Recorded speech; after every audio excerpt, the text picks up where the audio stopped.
Adding margins and padding in Tailwind CSS is really simple. We're going to see how to do that by adding some into this card. You can switch to the branch 0202B and you'll find this exact same markup in the file connectcards.html within folder 02. I've added the text, buttons, some font styles, backgrounds and borders so that we can simply focus on the spacing alone. Let's start with some padding for this entire card. Simply use the P utility classes to add padding on all four sides. Now these numbers follow the same scale that we saw for widths and heights. So P4 will mean a padding of 1 rem or 16 pixels.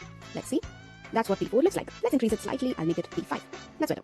Same goes with margins. If we need a margin for this card on all four sides, that is the same margin on all sides, we can use M followed by the same spacing scale. So let's say M12 or something that will give us a spacing of 3 rem or 48 pixels. If you don't have a design spec, you don't really have to calculate each time, just add a number and tweak it till it feels right. Slowly, you'll get a better hang of what exactly these numbers mean visually.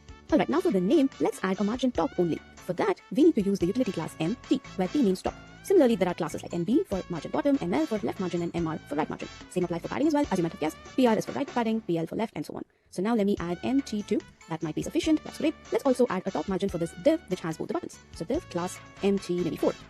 Okay. Now it's time to add some padding for both these buttons. Buttons don't have equal padding on all four sides. Usually the horizontal padding is more than the vertical padding. To add a horizontal padding, we could make use of the utility classes PX. Of course, we could add PL and PR separately, but since we are adding the same value for both, PX along the X direction would be perfect. So let me add something like PX4, that is 16 pixels, and then PY2. That looks great. So let me copy the same and add it to the second button as well. Alright.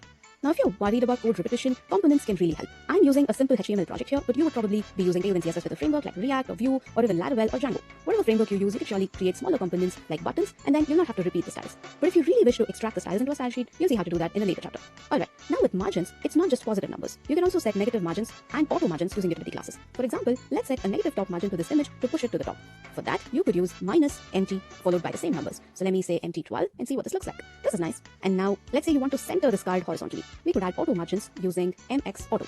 We do have M Auto here, which adds margin on all four sides. So right along with that, you can override only the horizontal margin using MX Auto. And there you see, it is centered. We can even push it to the right end using ML Auto. Because MR from this is 12, it just pushes it completely. It sets an auto margin on the left. Alright, let's change this back to MX Auto. These classes are really useful in real world layouts. Great, and while we're talking about spacing, there's another useful utility class which helps adding space between children. Now these two buttons are sticking too close. Of course, we can add a left margin to this button or a right margin to the first button, but that's not really maintainable. The best solution here is to use the class SpaceX on the parent, which will add horizontal spacing between the children. So once again, SpaceX1 or something might be good. Yeah, that adds a subtle spacing. And now if you add an additional button here, it will automatically have the space. And space utility classes do not add spacing around the buttons, so that's exactly what we need. And if you ever need vertical spacing for list items or something, you can use space Y classes. Alright, so spacing, including padding and margin, is a very essential concept. So I hope you now have a good understanding of all the utilities available for spacing in Tailwind CSS.